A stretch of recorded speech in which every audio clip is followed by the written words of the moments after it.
sofas disable us and chairs disable us is because we can just totally collapse into the sofa's embrace.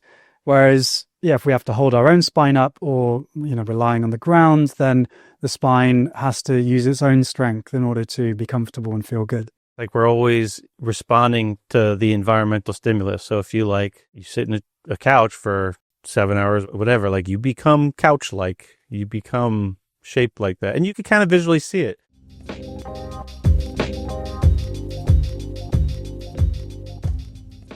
George Thompson, thanks for joining me on the Mindful Movement podcast today. Hey, it's great to be with you. I was pumped when I saw you guys reached out. I checked out the documentary you made, The Subtle Art of Losing Yourself. Am I saying that right? That's right. You got it. And it was outstanding, man. Job well done. Thank you. I'm fascinated the idea of what it takes to put together something like that. It appears that you're all by yourself through that documentary. Is that true? Did you have, is there someone out there holding the camera or? Yeah. So for those that haven't seen the film, it's called The Subtle Art of Losing Yourself. And I'm in the Cairngorm Mountains of Scotland in the deep winter. And yes, -5 or 8 on top of the mountains. And we are looking at snow hares and reindeers and the birds that are surviving out in this really harsh Arctic tundra, basically in the north of Scotland. And I'm there freezing my toes off, freezing my fingers off. And together we observe these animals and we see, well, they're intelligent. They're experiencing their lives. They're responding to life in intuitive ways. They care for their family, huddling together for warmth, playing together. And we ask the question, well, if they're intelligent, what does that mean about our intelligence and where we come from? And then we adventure through the mountains together to discover our place in the universe and our potential for peace. Gotcha. And I position myself not as David Attenborough, as the voice of knowledge. Here are all the truths of our lives. But instead as a wayfinder. I'm on my way. I'm learning. I fall over just like many of us do. And what I have found, though, is that we as human beings have an incredible potential. I have an incredible potential. You have an incredible potential for peace, for clarity, for understanding, for wisdom. And so this film, passionately share that. And it's been a huge investment of time and money over the last couple of years. I got frauded and scammed, lost all of my money funding the team. That was a fun one. And I've kind of called in favors from filmmaker friends. So I did actually have a cameraman behind the camera for this film, whereas a lot of my YouTube is the self-shooting, and I've got fairly good at that. So quite a lot of the shots in the film are me. I wonder what the cameraman felt about you forcing him into -8 degree weather. Well, he had it harder because he couldn't have his big cold mitts on that I did. So his fingers were freezing off, literally turning into sausages, iced sausages. So he holds a special place in his heart for resentment towards you. Well, it's beautiful scenery. It's a beautiful message. I applaud you for your efforts. I'm sure it was a lot of hard work and endured a lot. And it sounds like definitely some challenges along the way that you had to learn more about yourself, I guess, to try to navigate through that. Yeah, that's how we grow. What led you to want to make that in the first place, George? Yeah, so I've started my journey into mindful movement and different ways of understanding myself and my place in the universe really 8 years ago. Although, as human beings, we're curious by nature and always wanting to learn, and I've always enjoyed learning. But when I left university, I descended into anxiety and confusion, not quite sure what I was doing with my life. Thought Kung Fu would make me a stronger man, whatever that means. Ventured to China, to the Wulang Mountains, which is this awesome collection of temples and monasteries and Kung Fu schools and Tai Chi schools. I tried to get into a monastery. That's a whole nother story. Failed, got taken to what I thought was a Kung Fu school. Turned out to be a Tai Chi school. And found Tai Chi. And I thought, Tai Chi, isn't this for older people, in my ignorance? And I tried it and fell in love with it. And that was 8 years ago. I found Taoism, the philosophy of the mountain, found meditation. And it changed my life, completely transformed how I understood myself. Previously, I thought I was uniquely messed up for being anxious and for finding life hard, and would beat myself up for struggling. And then I found these ancient texts and ancient practices where, wow, the ancient Chinese struggled as well. And these ideas helped me. And so then, this potential that I talked about at the start, is that, wow, actually, I don't have to be like this. Change is possible. Balance is possible. And I've been passionately sharing what I've been learning ever since. That's great. I was inspired. There was something, I guess I've grown a little detached. I have history also of trying to get in touch with a different side of myself through movement practices, through meditation practices, through connecting with nature, some of the things that you touch on in your documentary. And you did this exercise fairly early on, trying to kind of convey the difference between like thinking and feeling. And it was a simple act. It was like rubbing the fingertips together and paying attention. And I have one of my meditations that I've been leaning on over the last several years is just walking, like slow walks. I am lucky enough to have access to nature kind of out my back door. And it's been very meaningful to be able to, within a couple of minutes, just, be out there. And, but I've kind of grown detached a little bit. I don't want to say I lost my way, but I've started a habit where, I don't know if it's a reliance or just habit, where I got something in my ear. I'm like, we have so much content to take in, and I enjoy it. And I love learning. Like you say, we're inherently curious creatures, and I like to learn. But in doing so, you miss a lot, whether you're listening to music, a podcast, a book, or whatever. So the other day, after watching that, I was just on a walk, and I didn't have it.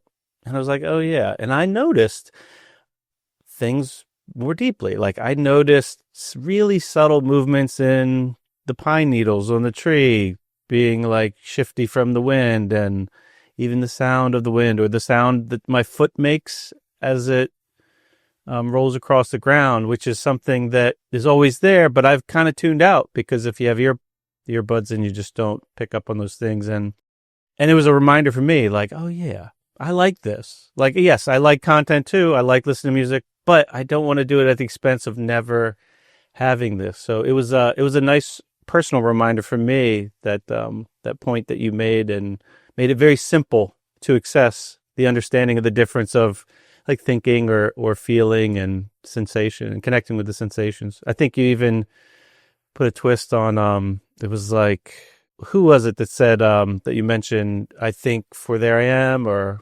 Yeah. And you said that's not the whole story. Can you touch on that a little bit? Yeah. And thank you for sharing that experience. And yeah, it's like, as Alan Watts says, I lost my mind and came to my senses. And our thinking mind is beautiful. It's one of the gifts of being a human being. And yet, without the right training, we can get totally lost in it. And it's not the only way we can relate to life. And there can be a lot more of a soothing and restorative way to navigate life, and ultimately the present moment, which is where we live our lives. And yet, if we're stuck in our heads, then we're stuck in the future, planning, worrying, or ruminating about things that happened in the past. The present can be a safe, enjoyable place. So, like, it's not just that meditation is boring. You got to meditate to become a better person. It's like, no, we're actually developing our consciousness to be able to enjoy the richness that is available here and now. So like you so beautifully shared, like, the pine needles glistening in the sunshine. And then it's the intuitive balance. So, I love to learn. I also listen to podcasts and content when I'm, doing my washing. And then I also have a voice in me that says, no, like, choose silence. And so I'm learning to honor that. So when that voice comes up, there can also be the part of me like, no, I'm enjoying this podcast, but to actually honor it. So then when I'm out in nature, and I walk in nature every day, rain or shine, and it rains a lot in the UK, I put on the right clothing, and I get out, and to be in the world. And there's so much richness that can come from that. You alluded to a moment ago the word consciousness, and I think it's safe to bet that you spent a lot of time, or have spent a lot of time, thinking about that. How do you define, or how do you look at consciousness, as far as like what it means, where it is, where it comes from? Yeah. So this is one of the great mysteries.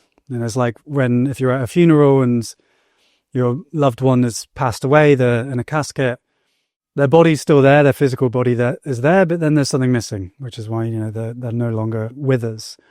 And so that, what the Chinese call qi or energy, there's a kind of non-physical energy that is animating life. So say if we look at the brain in an MRI scanner, we can see that if I'm painting, all these different areas of my brain will light up. And that indicates an experience, a consciousness. But it's not consciousness itself. These are just correlations of brain activity with an experience. So to understand consciousness is to understand really the deepest mystery. Is like, where do we come from? What is our awareness? How is it that we are experiencing our lives? And there's billions of animals and other humans that are experiencing their lives here on planet Earth. And what consciousness is, really, there isn't a clear definition of it.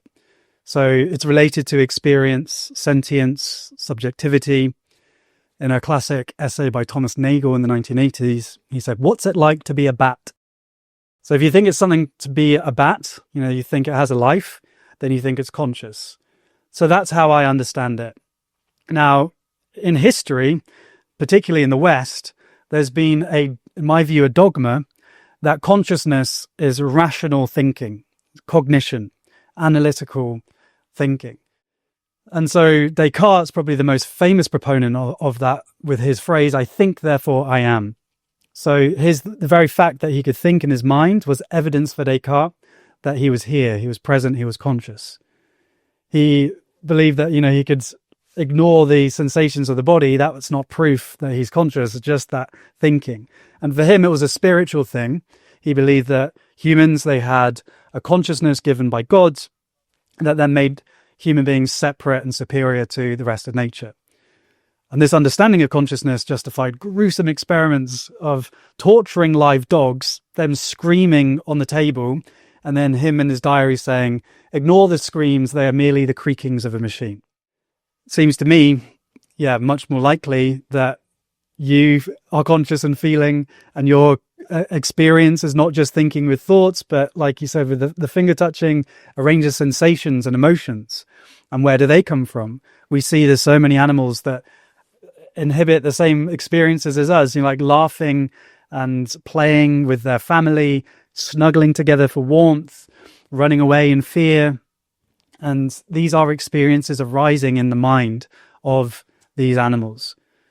Then if we ask the bigger question, well, where does it start? Because if it is just nervous systems and brains that create experience, then we've got this miracle happening somewhere in the process of evolution on our planet, that somehow unconscious material created conscious experience. And how that happened is not explained. And yet the current paradigm that still dominates our world, known as materialism, posits that unconscious material, through the process of evolution, created conscious experience. And that is called the hard problem of consciousness. And there's a growing movement in science to say, well, since we are conscious, there's billions of species that are conscious, then maybe consciousness is a fundamental aspect of our universe. Yeah. Right now, I feel like I lean that way. I mean, it's hard because to think that it just exists on a spectrum, and then we subjectively assign our judgment of which animals are like more conscious and we're the most conscious. Like, I find that hard to believe, that it's almost like arrogant of a human to think that because we have complexities that we don't see across other animals, whether it's like the way we control our environment or such, or attempt to control our environment, which always seems to backfire to some degree, where we don't see another, is to make this assumption that we're at the top end of the spectrum and everything else is kind of lower, and then it dead ends, I don't know, at a rock or something, the other end of the, whatever's above that point where it jumps from the rock-like dead thing to the alive-like thing, whether it's single cell or whatever. But that seems kind of strange, especially like some animals we don't understand. They're so complex, we don't understand them. I mean, look at it, how an octopus like instantaneously changes all its colors and textures of its skin to like, I don't know, like maybe it can do it without cognitively thinking, but it's funny the way that we frame it, and we look at everything, and we don't realize that we're looking at through the lens of our version of consciousness that we're stuck in. So we make these assumptions about, that dog screaming or whatever during the experiment, what if it's actually doing. I mean, I have always thought, when I hear people, I have a client that's like an avid fisherman, and he doesn't eat the fish, which I never really understood. And, he would do the thing, like when the fish doesn't feel the hook. I'm like, you're stabbing a fish in the lip, and you're making the assumption that it has no sensation of that or whatever. It's flapping about, trying to like live. So, yeah. It's absurd that we like impose our ideas of it. But, that, I guess you're right. That's what it boils down to. Is it like fundamental, or is it emergent? Does consciousness emerge out of whether it's evolutionary processes or whatever processes that like change in the complexity of the structures that the universe is made of? Or is it fundamental or foundational? Everything is kind of, I don't want to say emerging out of it, but is it just being expressed in different like wavelengths or vibrations? And some of those, when they're all mushed together, look like a platypus, and some of them look like carrot, and some of them look like a human or whatever. I don't know. Beautifully expressed, and these are questions, right? Because they're deep mysteries. And yeah, there's something, anthropomorphism is always like, don't be anthropomorphic. Don't say that the turtle comes on the beach in order to lay its eggs. Say the turtle was observed going onto the beach and laid its eggs.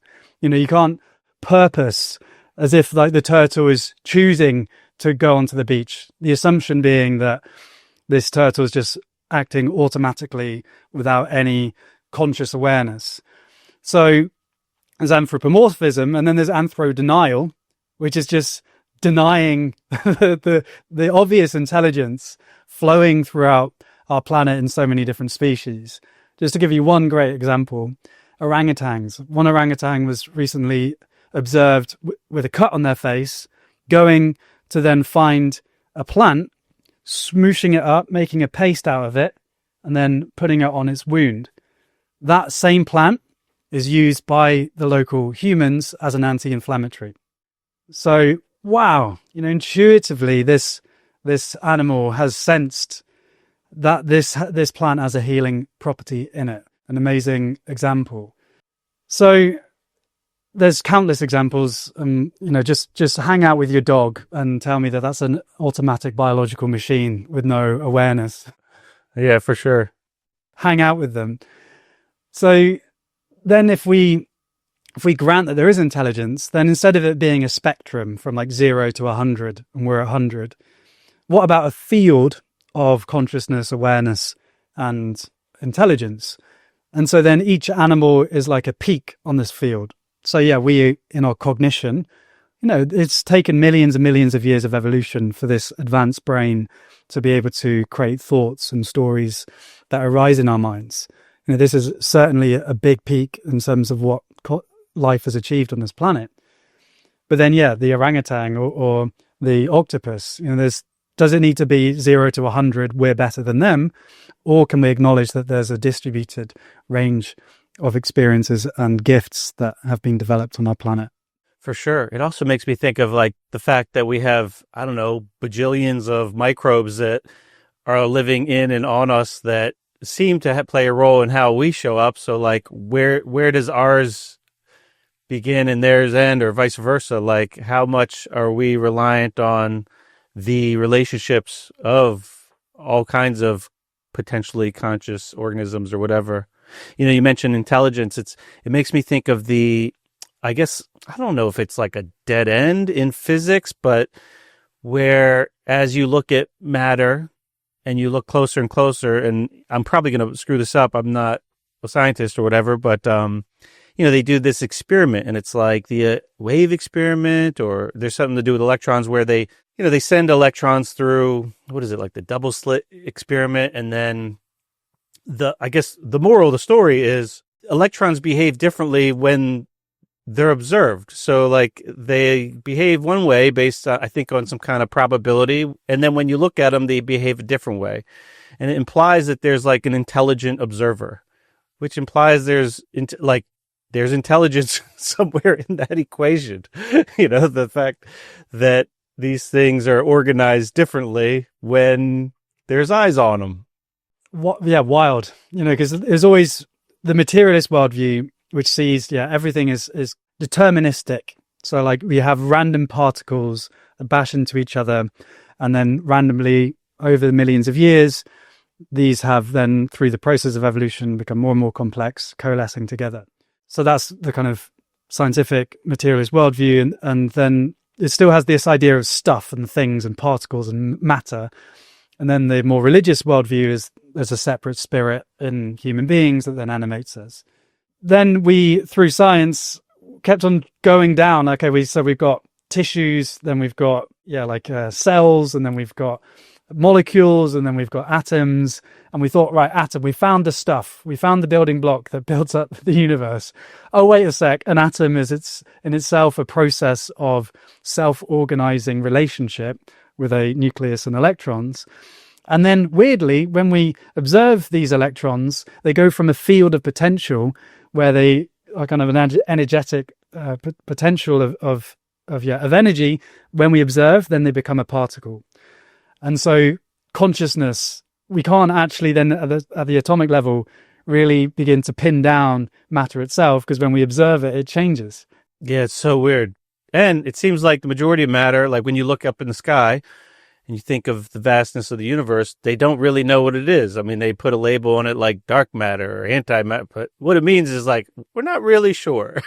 It balances the equations. Maybe we should lose the arrogance if there's so much we don't know. You mentioned purpose a little bit in context of us applying like a judgment or an interpretation to when the tortoise, I forget what we said, comes on the beach to lay the eggs.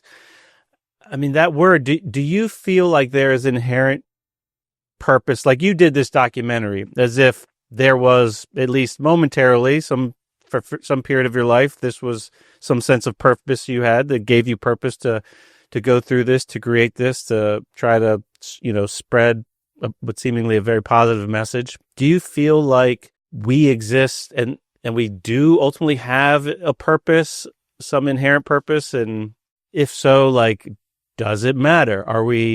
Does that mean we're supposed to try to find it? Is there like some judgment that you feel like we face that it's like a burden that we're supposed to do? That's guided by whatever that intelligence is, whether it's some organic thing or some entity overlooking the universe, waving a wand? The Taoist view is a bit different to that. There's still meaning and purpose is important. And I think, firstly, for me, there's a difference between pointlessness and meaninglessness. So, what's the point of life? Where are we going? And our society really benefits economically through this idea that you've got to get somewhere. So, you've got to get the good grades, to get the good job, to get the good job raise, to get the good house, to get the good family, to get the good kids, to get the good retirement home, to get the good funeral. The achievement is always in the future. There's a point that you're arriving at. And then eventually, the midlife crisis is when you finally have arrived at the place you thought you'd be happy and content. But because you've always put your happiness in the future, you've trained your heart and nervous system to always find happiness in the future. So even when you arrive, you can't enjoy it. And so I don't think there is a point to life, but then instead, it doesn't mean there isn't meaning in life. And so for me, meaning is a yin-yang pairing of doing and being.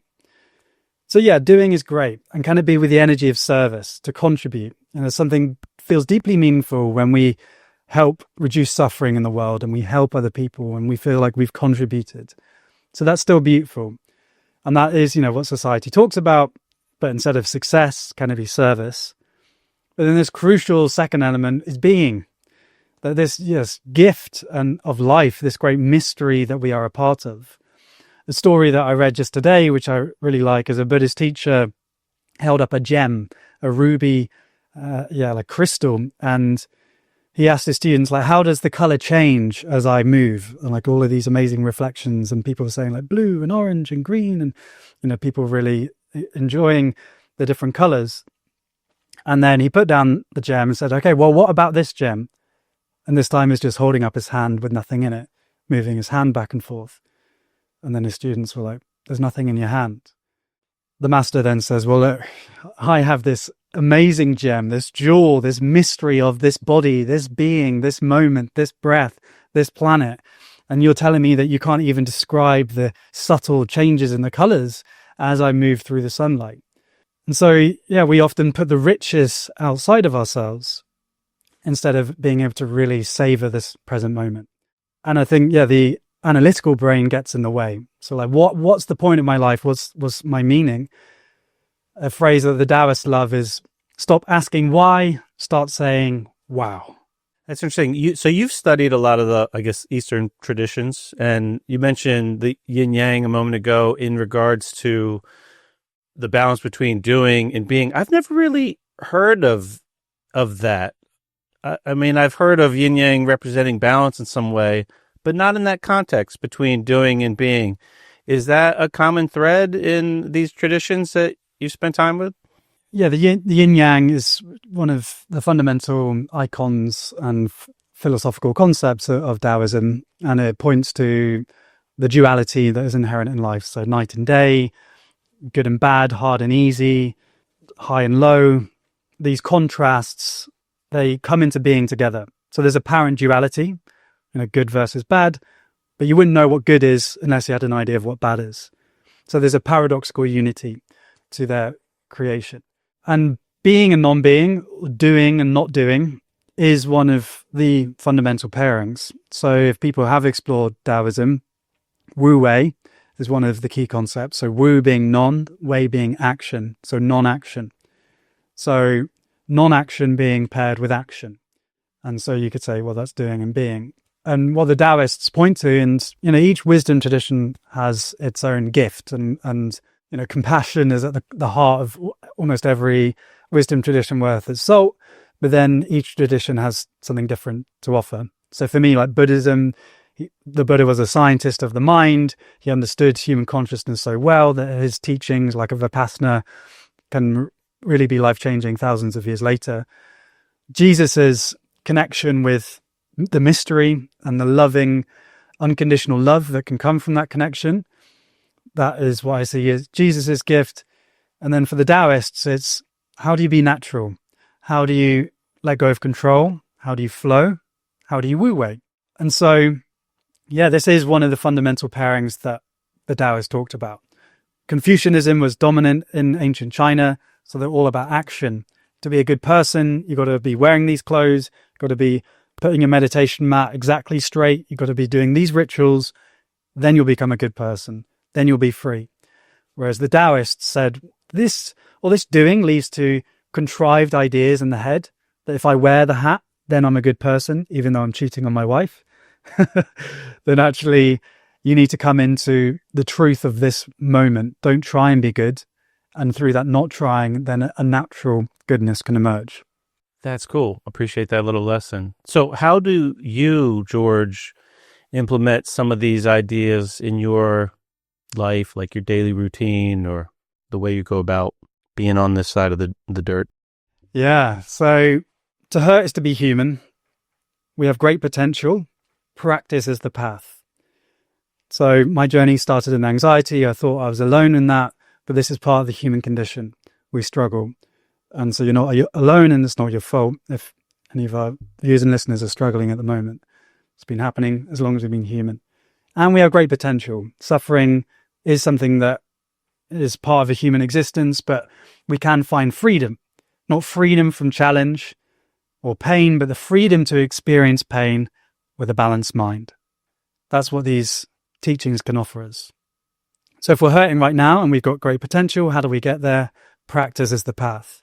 So for me, all these ideas about, my connection to the universe and consciousness, and, these are ancient intuitions that science is beginning to, and has done for hundreds of years, to confirm our interconnection. That's one really grounding in my life now, that I feel supported by the universe in a way that my younger atheist self would have had his woo-woo alarm. Woo, woo, woo, woo, get it ringing off. But for me, it's a spiritual connection, if that is a word that works for you. Then the practice is then really training my mind to be able to slow and to find some stillness and to find some clarity. Before, I just allowed my underminer, my inner critic, just to constantly, and I still have an active mind. But what I've learned to do is to be able to hold all of my thoughts and emotions in a bigger space. And as I sit every day, every morning, I clean my teeth, I wash my face after waking up, and then I get straight to my Qigong, and then I do seated meditation, and then I do affirmations, MMA. It's not fighting, it's move, meditate, affirm. Then I, start my day beautifully, and it creates that energy for the rest of the day. Okay. How much time do you devote to the Qigong practice in the morning? So my brain, like I'm a morning person, and my brain is most alive in the morning. And so, all the reading and writing and filmmaking I want to do. So, and the teamwork, like 15 in my team now. So generally I have a shorter practice. It's half an hour. And then I do some more in the afternoon. And so what that looks like is around 10 minutes of movement and then 20 minutes of seated meditation. And I find that combo is super beautiful. Qigong, just to warm up the body, to come into mindfulness. Maybe sometimes I'll put some music on and dance, have a track snack, press play once a day, and then seated practice. And for me, the seated practice gives me a clarity of the mind that then supports my Qigong practice. And I think they're very beautifully combined. Do you use a particular style meditation during that seated practice? So I have trained in Vipassana and, done 3 10-day retreats. And for the listeners that don't know what that is, can you take a moment to... Sure. So like I shared earlier about the Buddha being a scientist of the mind, Vipassana is supposed to be his original teachings, saved in their pristine purity for thousands of years. At least that's what Goenka, who is the person that popularized Vipassana in the 20th century, would say. But it's very beautiful, very simple. Vipassana, firstly, is about concentration of the mind. So focusing on the air coming in and out of your nose as your anchor for your breath, and really beginning to train your mind to settle. And then Vipassana is about understanding consciousness, this field of awareness that we are, ever-changing sensations, emotions, and thoughts arising and passing, arising and passing. One of the beautiful key insights that we get from a Vipassana practice is that there's no separate self, no separate George, no separate ego, no little spirit hiding in this body, like a mote of consciousness, like a little dust of consciousness existing within the body. But instead, we are this field of ever-changing awareness. Vipassanas, they have 10-day silent meditation retreats all around the world where you get to become a monk for 10 days, meditating from 4:30 a.m. to 9 p.m. No food, some food, but no reading, no writing, no technology, no speaking, no eye contact. And you're becoming a monk for 10 days, dropping into your presence. Very, very life-changing experience. Yeah, I did a 5-day, but it wasn't all day. So it was abbreviated version where there was a monk guiding. And even that, as a retreat, had a powerful impact on me. I wish it was more lasting. It was like a reminder that we need that stuff. I mean, it doesn't necessarily need to be a 10-day whatever, but it's like because of, and maybe we didn't need it back in the day, I don't know, but in the way like society and culture is and like the speed of it and the flow of information is just so insane, and the news cycle and the, all the stuff. It's like, it's probably more important for people to be doing that stuff now where you just, whatever a retreat means for you. And yeah, the little 20-minute sessions mean a lot, but there's something about like really going away and pulling back. And it doesn't mean that you're like rejecting it, but it's like just coming home for a little bit. We get so disconnected from what real like homeostasis in the mind and body is. We lose our reference, and you don't know how far away you are from it. Like there's people that grow up in a city who, never see stars, never see far away, never see into the distance or whatever. And like, if you don't have a reference, it's like, and if you're living in a fast-paced lifestyle every day, Even like when you go on vacation, it's stressful. Like, you know, but there's something about like that detaching. I mean, I've done a 5-day retreat where I remember coming home from it, and there was a sense of inner calm that was like, there was like an intenseness to the level of calmness, if you will. Like, it was just such an interesting experience. And then every day it just kind of went away a little bit more and more. And after a couple weeks, it's like I was probably due to for another one. And I had a couple 6-day solo camping retreats where something similar, where it was like, and that was probably more quiet because I didn't really have people to talk to. And even though it wasn't like structured like the meditation retreat, there was so much down, quiet time. And I remember on like day 3, like you'd just be sitting there taking in the environment, and you haven't been indoor. Like, we don't even realize how much we're affected by just being indoor on a regular basis. And there's something that happens with the eyes where it has these like natural like information that's coming in that's not just 20 feet away, which is the wall at the end of the room. And it's like it has a different effect on our nervous system that we don't get. And even if you go outside for an hour or two, you don't get, because it takes like multiple days for some type of, I don't want to say it's like a reset, but it almost feels like it's just this like slow, like drawing back to like a real baseline, like of like the human experience that we don't feel. 10 days sounds intimidating. So on these, when you say you're meditating like all day, you're like seated for basically all day, except for maybe some like to get up to go get a meal or use a bathroom. Each sit is an hour. So yeah, it's like 8-9 hours of sitting. So that is part of the challenge, is to be able to sit for that long. And something that I have at home, like I don't have furniture at home and just live on the floor, eat on the floor. No way. Like right now I'm... That's hardcore, George. I've got my meditation platform here. So like, even though I'm at my desk, like I'm in meditation position right now. So then like, I'm just training my body to like enjoy, like I don't enjoy being in chairs. Like my back hurts in chairs. My back is really good when I'm not in a chair. So like, that's where I've got to. So certainly like starting off, some of the big challenge for someone doing a Vipassana is being able to work with the pain. Then actually realizing that can be part of the awakening journey, where previously, we're always running away from pain, avoiding it. Can I be with this, to turn towards it? Okay, what am I actually feeling? And then the magic insight is that pain arises and it passes and it can dissipate. Sometimes it won't dissipate, but there can be some really powerful experiences. And coming back to the retreat, it is an ancient intuition to retreat. And that is the word, like to step out, retreat back into coming home to oneself. And yeah, we've got big challenges today of just, the agitation of modern society.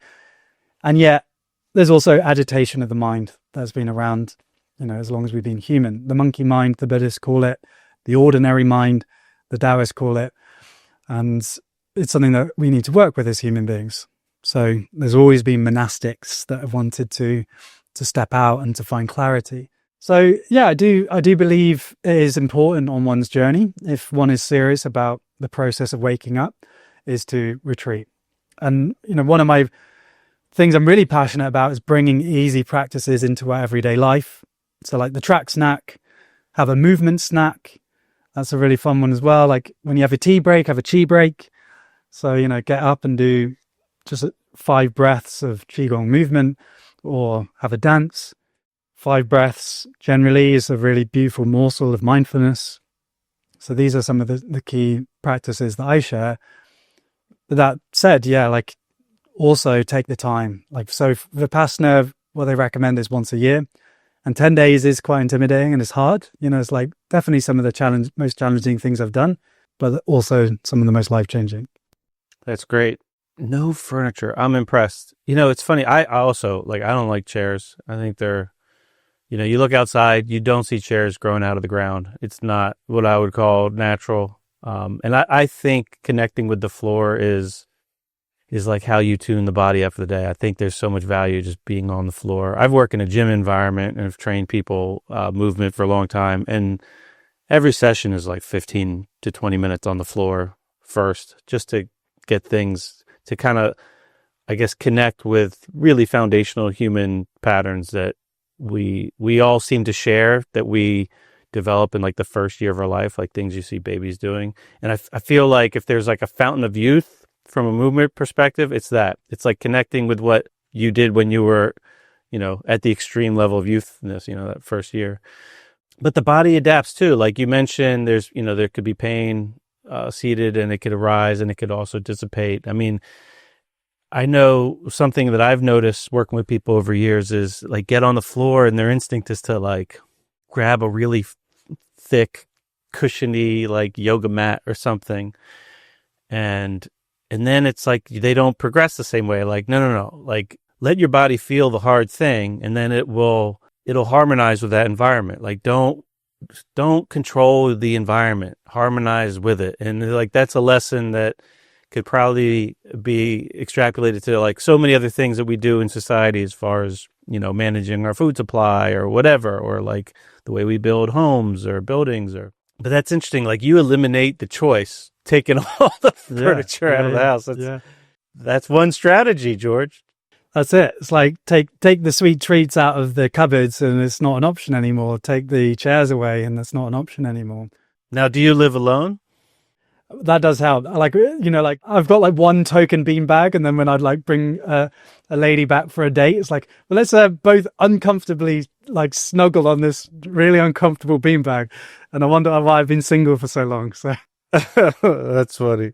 But yeah, it made me think of a Hindu story of, there's thorns everywhere on the path of life, sharp objects that are going to cut your feet up, and you're trying to sweep up the floor, trying to clean this path, but it's endless.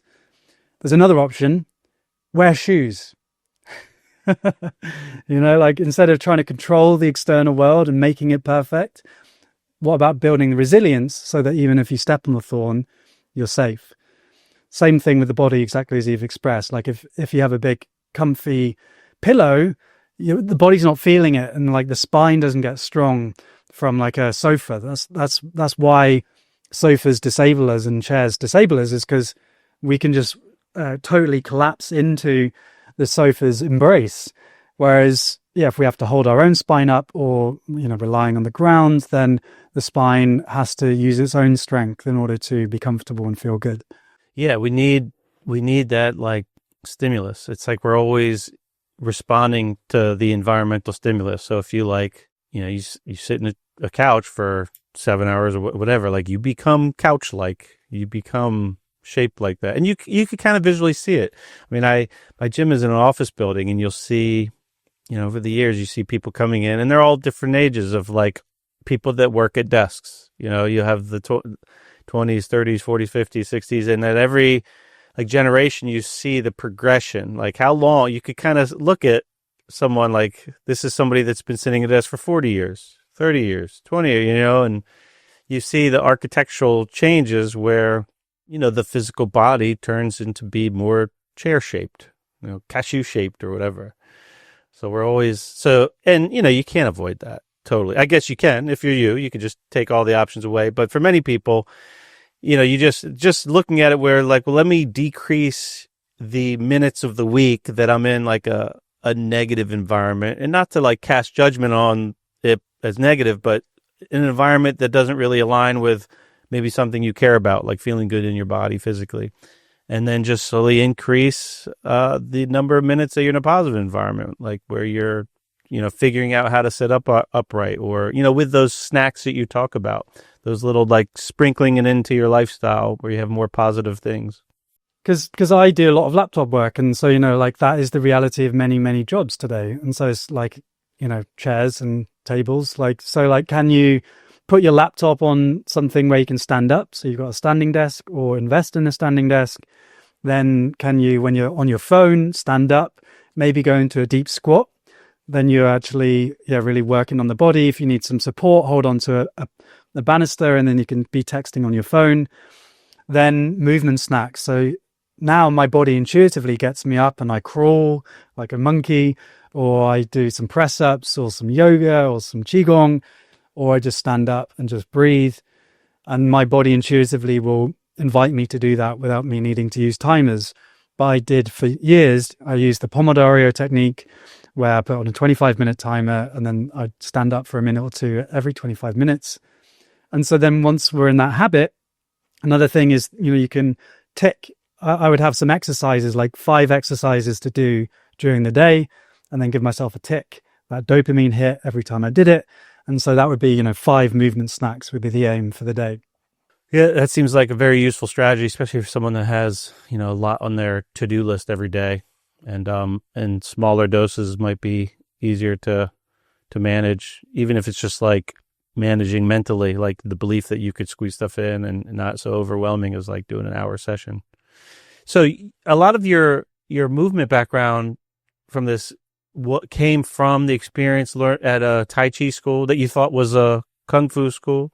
So I guess Tai Chi is one of your staple practices. Yeah.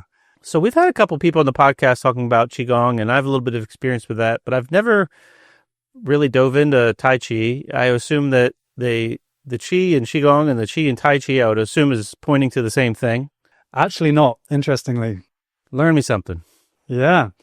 So in Chinese, Tai Chi is actually Tai Chi, J-I. So it's only actually because we spelt basically a lot of the language wrong. So for example, Taoism, sometimes spelt Taoism, well, that's the dominant spelling, actually is pronounced in Chinese Dao Jia, Dao with a D. Tofu, it's actually Doufu in Chinese. So that's one example of where we've done the spelling differently. Then with Tai Chi, it's Tai Chi. So what's Qigong and what's Tai Chi? So Qi is energy, also a double meaning, the breath, which is pretty interesting. So it's life force energy, the energy that powers the universe, and the breath, same word, showing how important they thought the breath was. And then Gong is practice. So energy practice or breath practice is Qigong. Then what's Tai Chi? So Tai means supremely big, the biggest. And then Ji is principle. So Tai Chi is actually Tai Chi Chuan. So the supreme principle boxing. Chuan is boxing or fist. So my translation of Tai Chi is a supremely harmonious movement. It's then a type of Qigong. So Qigong is breath practice or energy practice. Tai Chi or Tai Chi Chuan is a type of Qigong. It fits within it. What is Tai Chi Chuan? It's a moving meditation coming from the martial art culture where we imagine that there's many different attackers attacking us from many different directions, and then gracefully and slowly we destroy them. And in so doing, as my Tai Chi master, Master Goose, says, Tai Chi is powerful, peaceful, and beautiful. Powerful, it's a martial art. You have strong legs and you become strong through the practice. Peaceful, it's a moving meditation. Beautiful, it's like a dance. And for me, I always felt like I had a dancer within me, but I didn't have the vocabulary to express myself with. Then I found Tai Chi and Qigong, and it helped me come out of my mind. I was so disembodied, like many of us, and to come into the body, realizing this is a place that I could hang out, a refuge, and not only that, a friend, not only that, a teacher, a source of a lot of wisdom for me to tap into my intuitive wisdom. So yeah, many, many things that these practices have given me. Interesting. So I just assumed when I saw it practice, and yeah, it's visually very aesthetic to watch, especially an experienced practitioner at work, but I assumed that there was still some of that like cultivation of that life force, chi energy, but you're saying that's not part of it. So absolutely. So Tai Chi is a subset of Qigong. Okay. So it's still energetic practice. So the breath, like yoga, you're moving with the breath. And then in a basic sense, we are doing a down-regulated rest and digest breath. So breathing down into what the Chinese call the dantian. So releasing tension, having the big chi belly, allowing ourselves to be big and being in our full power, because when we release tension, we don't hold ourselves in, then we access the full potential of our lungs. And through the rest and digest nervous system, we calm our nervous system. Then from there, we can also then begin to have the more subtle energy flows where we can begin to breathe energy through the body, choosing where to direct that energy. And you can get, very deep and very, very esoteric with this. Through my own experience, I am more and more feeling that distribution of energy. And how I simply think about it is intention. So, if I place my awareness on my fingertips, then I will begin to connect with the sensations that are there. My foot right now is on the ground, giving me sensations that now I'm holding both my foot and my hand at the same time. So where we direct our intention, that's then when we feel sensation or energy. Coming back to consciousness, this field of awareness, we can choose where to direct our attention. And as the Taoists say, where intention goes, energy flows. So then if I have my awareness at my dantian, just below my belly button, and breathe down to there, and then as I breathe out, imagine myself sending all of this energy out of me. First benefit is that I am getting the alignment and the martial arts right, because moving from the center has this spiraling energy that makes my Tai Chi more powerful. Secondly, I'm becoming more sensitive to the body. So like in Vipassana we talked about earlier, realizing that, we can place our awareness, we can choose where to put it, then I become more sensitive. Then thirdly, in a more energetic sense, then I'm circulating energy. And for the Taoists, this is how then we cultivate vital life force energy. And you can get kind of esoteric about it, but there is an energy that powers our universe. The more skillfully we understand how we work, then the more we can feel energized in our lives. That sounds awesome. I feel inspired to want to learn more and dive into that practice. So I know you are not just a documentary maker. You offer other services too. Is teaching Tai Chi one of them, or? Yeah, so I hold retreats now all around the world. Awaken Your Potential. If people type in balancespossible.com, they can find our events. And they're super awesome, bringing the digital into the physical. We move together, explore ideas together. Then there's also Master Gu's Tai Chi Academy, where I also have my teaching on there as well. So I'm the filmmaker that has brought Master Gu's teachings onto the internet. Taoistwellness.online. Taoistwellness.online is a yearly subscription. You get to support me and my team, Balance is Possible. We're on a mission to inspire balance for people on planet.